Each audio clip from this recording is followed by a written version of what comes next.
Ito ay ang kwento ng kalunos-lunos na nangyari kay Andrea Ann Galang Espiritu. Si Andrea ay isang 26 gulang na dalaga na nagtapos sa AMA University na kasulukuyang nagtatrabaho sa isang probadong kumpanya. Si Andrea ay sa kanyang mga kaibigan ay mahilig kumain at kumimik. Dahil na din sa kanyang edad ay hinahayaan na siya ng magulang nito na gawin ang kanyang naisip. Si Andrea ay mayroong maganda at sexing katawan. Bukod sa maganda ang kanyang mukha ay maganda din ang tindi ng dalaga. Ayon sa kanyang ina noong nabubuhay pa ang dalaga ay madalas nilang pagtalunan ang mga damit na sinusuot nito. Dahil ayon dito ay masyadong sexy at hapit na hapit sa kanyang katawan. At agaw pansin sa mga malisyosong mata ng mga tao.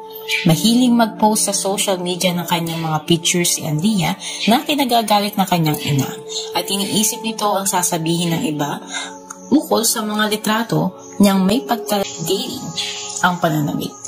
Ayon pa sa kanyang ina ay mabait na bata si Andrea. Bukod sa tiis nito sa mga damit ay wala silang pinagtatalo ng mag-ina. Masipag mag-aral at tahimik ang kanilang anak. Noong August 13, 2014, nagpaalam ito na lalabas sila ng kanyang mga kaibigan. Agad naman niyang pinayagan ito dahil kahit office days ay talagang lumalabas pa din ang mga ito para kumain at kumimik. Alam din niyang malungkot ang kanyang anak dahil sa parang pagpapakasal nito sa kanyang nobyo. Kilala ng mga magulang ni Andrea ang nobyo nito. Ayon sa nobyo nito ay magpapakasal na sana sila, ngunit mauuna magpakasal ang kanyang kapatid. Kaya napilitan siyang i-adjust ang date ng kanilang kasal na itinatampo ng dalaga. Labis ang tampo ng dalaga sa kanya at hindi siya kinakausap nito. Hindi niya alam na ito na din pala ang huling pag-uusap at pagkikita nila. Noong araw na iyon, pinuna ni Aling Gloria ang ina ni Andrea ang damit na suot ng dalaga. Masyado itong hapit sa kanyang katawan. Pero niyakap lang siya nito at sinabing, si mama talaga masyadong mahigpit. Nasunod lang kasi ako sa uso. Aniya. Hinayaan ni Aling Gloria na umalis ang dalaga dahil kilala naman niya ang mga kaibigan na kasama nito. Ngunit hindi niya alam na ito na pala ang huling yakap sa kanya ng kanyang anak. Lumalalim na ang gabi at gising pa si Aling Gloria at ang asawa nito. Dahil wala pa si Andrea, hindi sila sanay na hindi nagte-text o natawag ang dalaga sa tuwing gagabihin ito ng uwi, katulad ng palagi nitong ginagawa. Ngunit madaling araw na ay wala pa din ang dalaga hanggang sa mag-umaga na. Doon na hindi mapakali ang pamilya.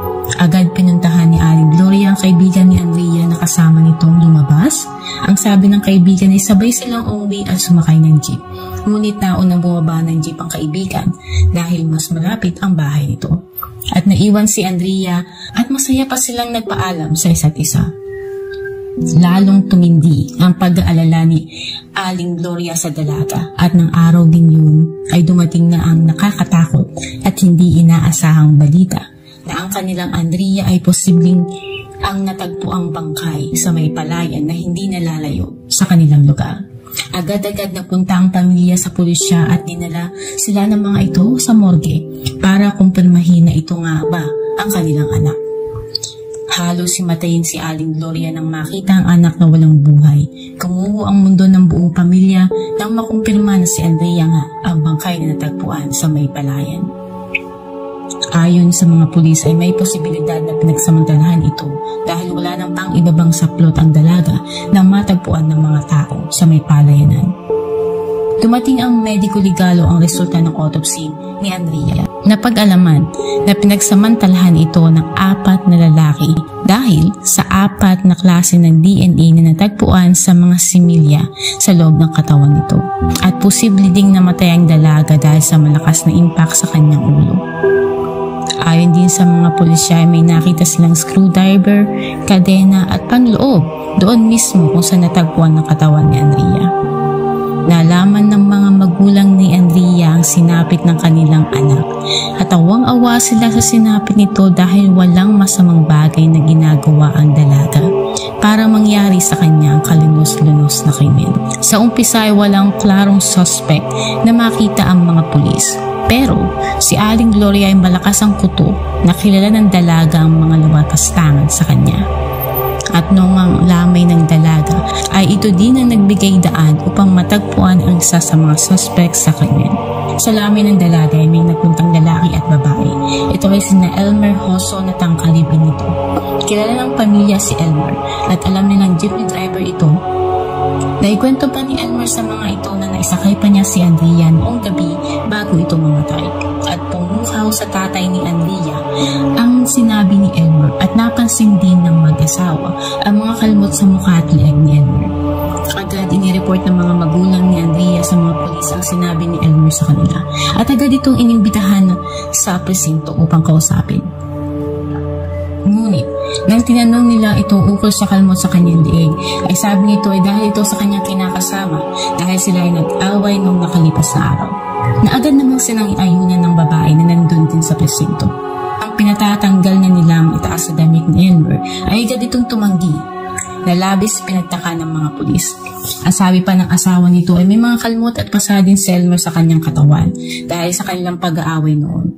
Ngunit nang tanggalin ni Elmer ang kanyang damit ay makikita ang pagkakaiba ng kalmot sa kanyang katawan kumpara sa kanyang leeg. Ang nasa leeg nito ay halatang fresh pa kumpara sa katawan na pagaling at pawala na. Agad dinitain ng mga pulis si Elmer sa presinto.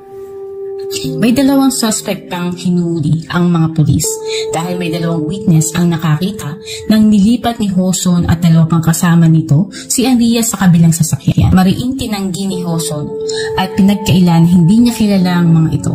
Pero may isa pang witness ang lumabas at sinabing nakita niya ang tatlo na magkasamang kumakain sa isang karinderya. Doon na lalong lumakas ang putob ng mga pulis at agad sinampahan ng kaso sina Elmer.